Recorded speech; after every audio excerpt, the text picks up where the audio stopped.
I can't believe it's finally time to sit down and film my final prediction video.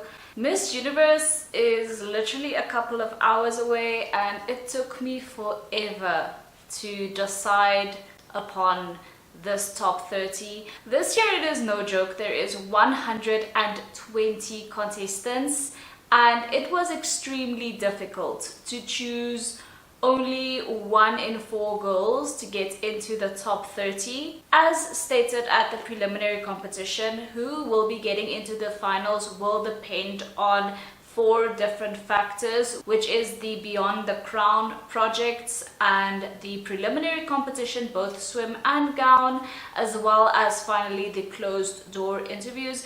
And honestly, for me, I think that that is a good set of criteria to base the top 30 on. I love the fact that the Miss Universe organization is bringing in this Beyond the Crown thing, because it does encourage girls to really lock in when it comes to their advocacies, and also the women who will be officially recognized when it comes to the Beyond the Crown projects will also receive monetary support, which I think is brilliant. So what I am getting at is, when it comes to the Miss Universe top 30 this year, those are the things that actually matter. Not to mention there's also voting involved, so one girl will get into the top 30 purely by fan vote, which I suppose one girl is not too bad, so that's understandable. You guys know how I feel about voting. I feel like it's just such a way to make extra money off of the supporters of pageantry and the people who really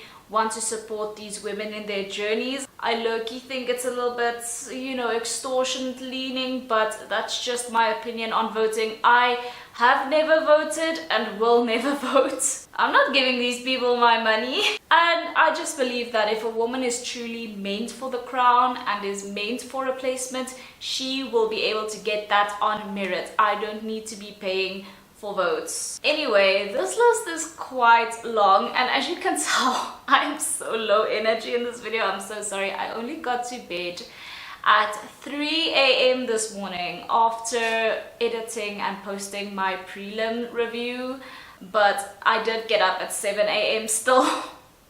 And so at this point I am just beat up. Anyway, let's just get into this top 30. At number 30 I have Angola, Maria Cunha.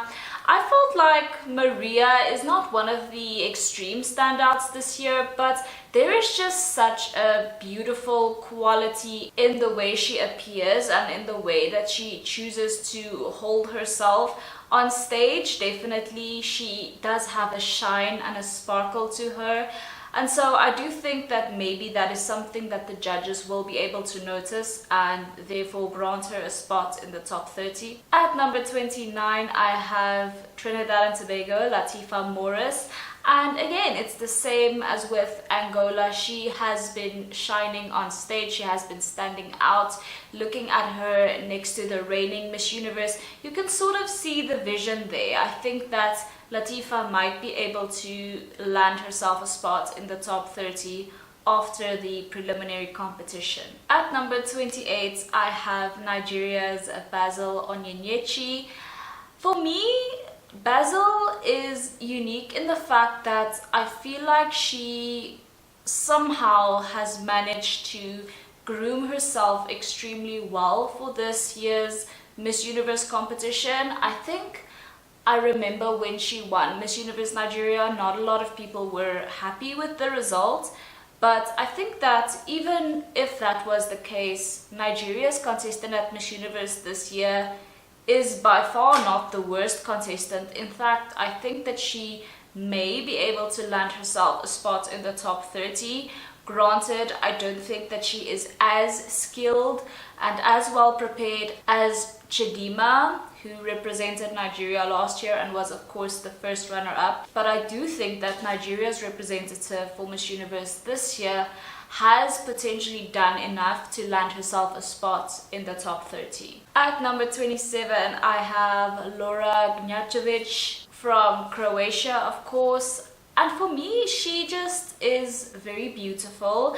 And I know that we shouldn't base the whole principle of placement on beauty, But I think also we need to keep in mind who is running the show at Miss Universe this year and what they are looking for. As much as I hate to say that, I think it is important to look at what they have been doing in the past. I think the fact that Denmark won Miss Universe last year is sort of an indication of the direction that they want to go in with the brand, which is, you know, highly graceful, poised, demure sorts of women. And I just think that Croatia fits right into that, not to mention she is strikingly beautiful. Beauty seems to be sort of high on this new Miss Universe organization's list of priority physical beauty, that is, as it is perceived by the wider audience and general public. And if we are looking at Croatia, she definitely ticks all of those boxes. So I think that she might be able to land herself a spot in the top 30. At number 26, I have Indonesia Sanli Lau. For me, she is not as impactful as the Miss Universe Indonesias that we've had in the past few years. But I still think that when looking at all of the 120 candidates combined, she is still one of the better candidates at Miss Universe this year.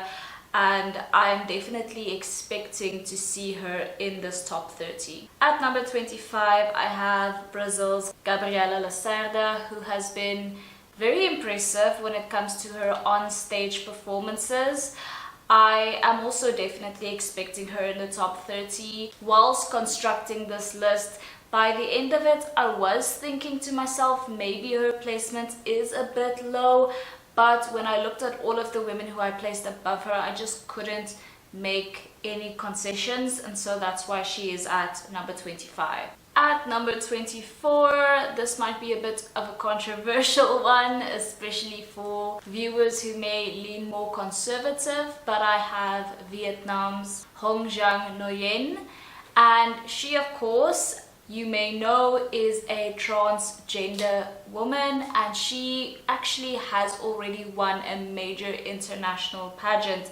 She was crowned Miss International Queen in 2018, and I believe she's the only transgender woman on my list, if not at the entirety of Miss Universe this year. Of course, it probably would not be necessary for me to disclose this information if it were not for her past major victory at a major international pageant. That aside, her performances at Miss Universe have also just been speaking for themselves. I feel like she has represented herself extremely well on stage and therefore deserves a spot in the top 30. At number 23, I have China Zhao Na, and for me, I myself was surprised that I wanted to see her in the top 30. She hasn't been particularly grabbing my attention, but I feel like overall, if you look at all the contestants, she is one of the more consistent ones. I was especially pleasantly surprised by her performance at the preliminary competition in Gown, because for the first time, I think, watching pageantry ever, there was a contestant whose meshing matched their skin perfectly, and Zhao Na, you don't know what that meant to me. So yes, I am expecting China to get called into the top 30. At number 22, I have Palestine's Nadine Ayoub. Now, Nadine made a name for herself at Miss Earth 2022 when she got a runner-up title, meaning that she was in the top 4. She was Miss Earth Water, which there's Miss Earth, then there's Miss Earth Water, Fire and Air, and I'm not sure which is which. I think Miss Earth Water is first runner-up, like supposed to be, but then again somebody told me like there is no runner-up system, they're all equal. I don't know, I honestly don't know. She was Miss Earth Water and, you know, a runner-up at Miss Earth 2022, so she already has made a name for herself. But honestly, I was expecting more from her at this year's Miss Universe competition. I was expecting her to be up there with women like Guadeloupe, Cote d'Ivoire, etc., just because of this history that she had and the fact that she was so hyped. But for me, she has under-delivered. She hasn't under-delivered to the extent that she has been difficult to watch, but she has under-delivered to the extent where I don't see her placing in the top 5. At number 21, I have the one with the gorgeous eyes, Peru, Carla Basigalupo. And for me, she is just magnetic. A lot of people don't necessarily see what I see in Peru, but for me, every single time she's on stage, or when I see her in motion in, you know, the videos of the press people who are there, etc., I just feel like there is a quality to her that is so magnetic. Being the narcissist that I am, I feel like if I can see it, the judges will surely see it as well. At number 20, I have Namibia. Now, of course, all of you know that this is my beloved home country, and it's being represented by Johanna Swartboy, who is of Nama heritage. And there's actually been a huge issue in Namibia today, where there has been statements made, not by Johanna, but by people who are working with her, you know, the broadcasting network that owns the Miss Namibia organization. They've made statements because there have been some very degrading things said about Johanna recently, and these derogatory statements, unfortunately, are very much based in tribalism. So in Namibia, as is the case in the entirety of Africa and probably the world, you know, there are different tribes in different countries. So for Namibia, there are many tribes, the main ones being the Oshivambu, Damara, Herero, and Nama, and Johanna is from the Nama tribe. But there's always been a lot of tribalism in Namibia, and, you know, as is the case in different tribes, a lot of different tribes, they have different physical features that set them apart from each other. And Johanna is a beautiful example of Nama features, except she is crazy tall. Usually Nama people aren't that tall, I don't think. But she does have these very unique Nama features, which people have been saying do not fit into the international beauty standard. And it's just turned very nasty, and to the point where it's starting to resemble racism, except for it's not. You know, it's tribalism. There is no legislation, I think, against tribalism. There is strong legislation, laws against racism in Namibia, but there's nothing in place to protect Johanna from people of her own race but of a different tribe being derogatory and extremely disrespectful and hateful towards her and her physical appearance, which stems from her heritage as a Nama woman. And it's very sad to watch, but at the same time,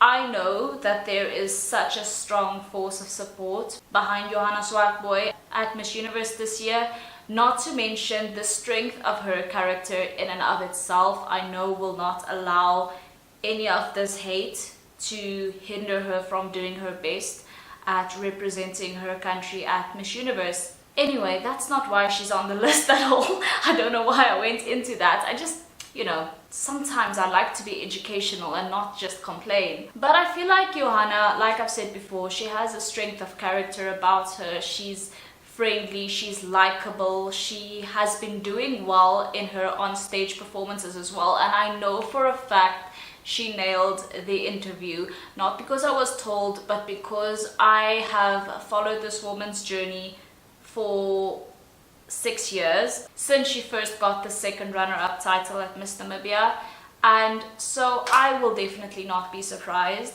to see her in the top 30. At number 19, I have Nicaragua's Itza Castillo. Again, just a woman who is extremely likable, who has performed well, in my opinion, during the running of Miss Universe this year, and so someone who is definitely deserving of a top 30 placement. At number 18, this might be a bit controversial, I have South Africa. I've noticed that South Africa doesn't have a lot of support this year. in terms of the international fan base of Miss Universe. Usually in the past, South Africa has been very much supported by the whole international scene, but this year I feel like that support has dwindled. And at first that made me question my decision to put her on my list. I'm not going to lie, because you know, it's human nature. We like what other people like. We want what other people want. And as I was making my list, going on Instagram, looking around and seeing that nobody else had her on their list, I was a bit taken aback by this, because from my perspective, I feel like Melissa has been doing perfectly well at Miss Universe. When looking at everything that she's done so far, looking at the preliminary competitions and such, and I know for a fact that she's a great speaker, so in my mind there is nothing prohibiting her necessarily from getting into the top 30, and so my inner compass just couldn't allow me to exclude her from the list just because nobody else thought that she was deserving to be on the list. Because in my heart of hearts, I do feel like she would be deserving of a top 30 placement if that did happen. At number 17, I have Costa Rica's Methila Roth. For me, this is one that I am basing a lot on the stage performances. I feel like she has performed well on stage. She has a lot of good energy. She's very likable, and so I feel like that might help her get further in the competition. At number 16, I have Nadia Mejia, who is representing Ecuador. There are a lot of Americans at Miss Universe this year who are not representing the USA, but other countries where their parents or ancestors or things might come from, and she is definitely one of them. She was actually already at Miss USA in 2016, where she got into the top 5 representing California. So I feel like Ecuador's track record in terms of pageant history sort of speaks for itself. I'm assuming that she would have been able to charm the judges as well. I mean, she's already done so once at a major national pageant, which is Miss USA. So for me, I think it would definitely be a shock if Ecuador did not get into the top 30. At number 15, I have the Netherlands, Nathalie Mokbezalda. For me, the Netherlands is sort of a candidate who she's either going to clap entirely or she's going to get into the top 30, maybe even the top 12.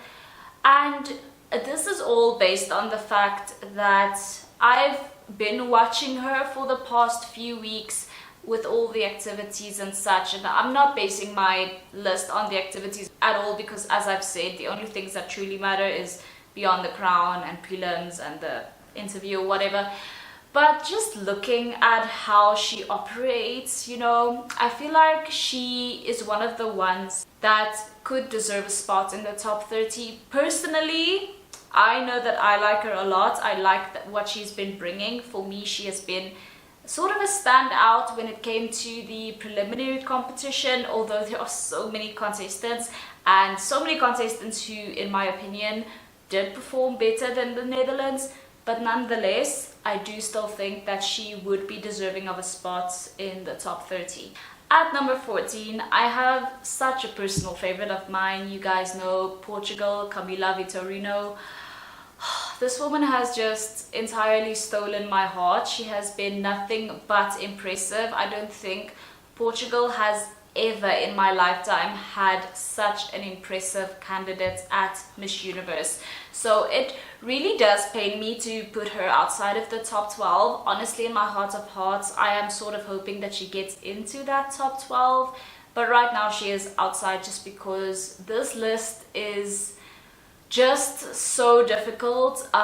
It's honestly, it had to be run like a tight ship. I had to make quick decisions and be slow to change my decisions because I had to go with what was in my gut. It is so uncompromising. I cannot move a girl one spot up or one spot down without displacing someone who I think is more deserving of a spot.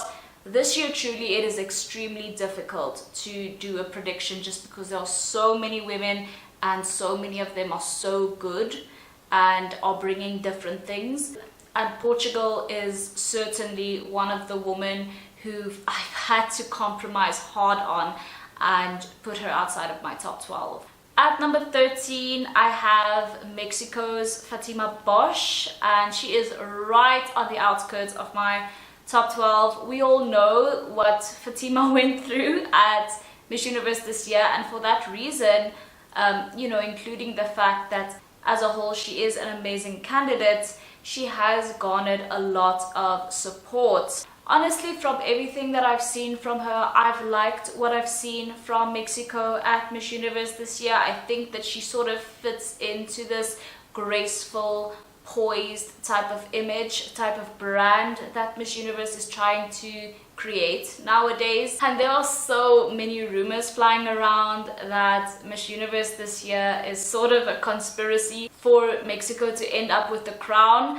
I don't know about that, but certainly if she were to get into the top 30 or top 12, it wouldn't be surprising. In fact, it would be surprising if she didn't get into the top 30 for sure. Moving into the top 12, I have Colombia, Vanessa Pulgarin. We all know that Colombia is always going to be amazing stage performers. I feel like their contestant this year is extremely well prepared as usual. I felt like, however, that she held back when it came to the preliminary evening gown competition, which is why she isn't higher up on my list right now, but still she has been an incredible contestant. At number 11, I have India Manika Vishwakarma. This is one of those instances where we have the perfect example of what I think Miss Universe is trying to gear itself towards. This girl is just so graceful. She has been nothing but extraordinary at Miss Universe this year when it comes to her physical appearance and outfits, especially when she has had the opportunity to step out in an evening gown. She has absolutely killed it at the preliminary evening gown competition, which of course is scored, but also at the sashing ceremony, which is unscored, but still she was amazing there. Every time she is on the camera, you just cannot help but look at her and you just cannot ignore her. At number 10, I have Venezuela's Stephanie Abasali. Not only do I think that she is a well-prepared candidate at Miss Universe this year, I also think she is extremely well liked, and honestly, do not underestimate the power of popularity when it comes to its pull on a contestant, because I feel like if a contestant knows that they're well liked, it gives them a sort of aura, it gives them a sort of confidence that they wouldn't otherwise have, which can dramatically impact the results just because of the way that they conduct themselves, because they know they are that girl. Which I truly think is the case with Venezuela, because she has just been conducting herself as that girl throughout the entirety of Miss Universe. At number 9, I have Guadalupe Ofili-Mezino, who honestly is just spectacular when it comes to onstage performances. She was obviously the first runner-up at Miss World back in 2019, and she was representing France back then, but now she's representing Guadeloupe. Honestly, for me, it was difficult for me to place her at number 9. Originally, I definitely felt like I wanted her in my top 5, but the more I got to thinking about it and comparing all of the girls, I couldn't find another spot for her, which is why she's at number 9. Obviously, I would be elated were she to blow us out of the water and secure a spot in the top 5, top 3, or even the crown itself. At number 8, I have the USA, Audrey Eckert. I have developed such a soft spot for this woman. Obviously, at Miss USA, there was a bit of a controversy because not everybody felt like she deserved to win, but like, what's new in pageantry? There's always going to be people who don't think that the winner deserved to win. But she was highly disputed because a lot of people felt like another candidate deserved it more. However, I have to say that throughout the preliminary competition, she absolutely killed it in swimsuit, but she also was so amazing when it came to the evening gown competition. And I know that she is extremely likable. She has this American sort of energy about her. How do I explain that better? You just know they radiate positivity, you know, and sometimes that's nice to surround yourself with, especially in this industry, because you're speaking of tribalism.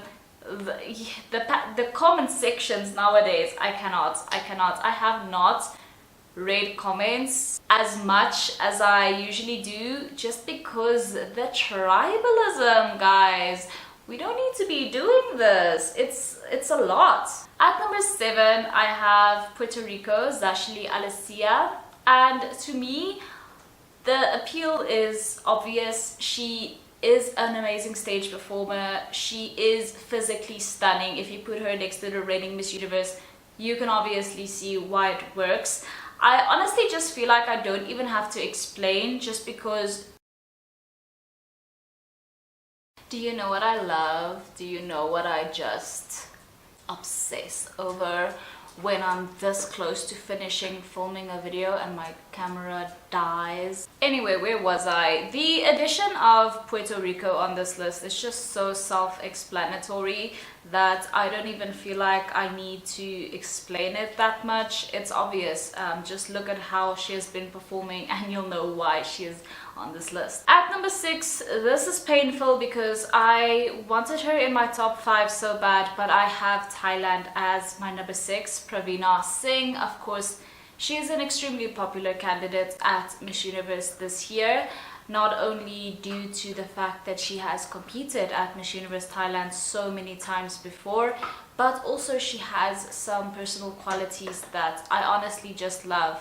I love what she's bringing to the table in terms of her performances and such at Miss Universe, but unfortunately I had to put her at number 6. So without further ado, let's get into my top 5. At number 5, this is one of the hardest things I've ever had to admit to, but Miss Universe Latina this year, the woman representing this brand, and that's what I'm going to call it, a brand, is just extraordinary. You can tell that she has a lot of resources available to her to be able to pull off what she has pulled off at Miss Universe. One thing that I love about her is that she is, you know, someone who consistently delivers, and I think that is a highly prized trait when it comes to whether or not you will win a pageant. Latina to me is such a grudge top 5 placement because honestly I strongly dislike the concept of dividing Miss Universe candidates amongst ethnicity lines. I am one of those people who truly believe that Miss Universe should be about nationality above anything else, and obviously with Miss Universe Latina, what is she exactly representing? And the answer seems to be the US Latina population, which doesn't make sense because we've had lots and lots of Miss USAs who were Latina in the past. Miss Universe is dominated by Latin women and Latin countries. They've never suffered to get into the top 5 and win Miss Universe, so I honestly just don't know what Miss Universe Latina is supposed to be about, except for the fact that it did make Telemundo, I think, some money. Anyway, whether or not Miss Universe Latina will go on to be a recurring thing, we don't know. But this year, the woman representing Latina at Miss Universe has just been doing an amazing job, and so we just have to accept it for what it is and look past this ridiculous brand and see the woman who is representing it and give her a fair shot as a candidate who has earned her place at Miss Universe. At number 4, someone who I certainly did not see coming is Turks and Caicos. being represented by Berenice Dickinson. To me, this woman is just extraordinary. The way that she has proven herself throughout the preliminary competition has been amazing, and I love to see candidates from lesser known countries come up like this at Miss Universe. This is honestly one of the most beautiful things about Miss Universe, is that yes, it is predictable to a certain degree. Certain countries like Philippines, Thailand, Puerto Rico, you can always expect a certain degree of proficiency from them, but I love it when there are smaller pageant countries like Turks and Caicos, for example, who come up with an amazing contestant every now and then. That is truly what keeps us on our toes. And so this year I'm extremely happy with the fact that Turks and Caicos has delivered such an incredible contestant at Miss Universe. At number 3, I have the Philippines, Atisa Manalo. Of course, she's one of the more popular. I just realized I didn't put any of my lights on. Oh my god, this is what happens when you function on 4 hours of sleep. I will complete this video if it kills me, and it likely might. Anyway, where was I? The Philippines.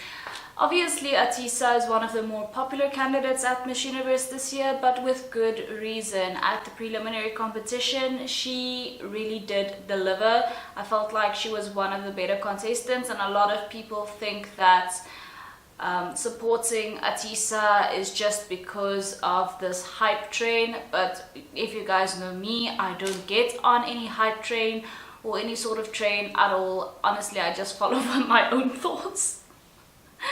I'm not as tuned in with other people's opinions as you might think I am for someone who is in this space. For me, I honestly just go on what I see and what my gut tells me, and for this year I feel like Atisa is one of the candidates who is really bringing it very strongly, which was evident by how she performed at the preliminary competition. For my number 2, this might be a bit controversial, I have Chile, Ina Mole. She is by far one of the most popular candidates at Miss Universe this year. I feel like she does have a strong following of her own, that's for sure, but that's not without reason. I have loved what I've been seeing from her. Not only is she physically stunning, I also just feel like she's very well-rounded, and she is the type of contestant I feel like Miss Universe would go for as a brand. Obviously, it's allegedly up to the judges, but she seems like a very likable woman, like a very likable person, and someone who could highly benefit the Miss Universe brand actually. But overall, I have to say, when it comes to the woman who has brought the most, who has been able to be extremely consistent and be extremely proficient throughout, it still has to be Côte d'Ivoire for me. If you watch the preliminary competition, obviously you will know what I'm talking about. She delivered amazing performances in both categories. Not only that, we know that she is a woman of extreme substance. Even in 2021, when she was competing at Miss World and got second runner-up at Miss World, a lot of people were complaining, saying that she should have won or at least have gotten first runner-up. Olivia Yassé is just one of those women who will dominate anything that she's in, and I think that she has proven this throughout her run at Miss Universe this year. And even if she doesn't win, I think that she will be remembered for a very long time to come at Miss Universe. Finally, I've gotten to the end of this video. You guys don't know the amount of sleep I got last night. I have to go to bed. If I'm going to be waking up at like 2:30 tomorrow morning to watch Miss Universe at 3 a.m, then I'm gonna have to sort out my brain. I have to like drink some Red Bull right as I wake up at 2 a.m because I'm going through it. Anyway, let me know who you guys' favorites are. I would love to know. If you haven't already, please subscribe, and I will see you in the next one.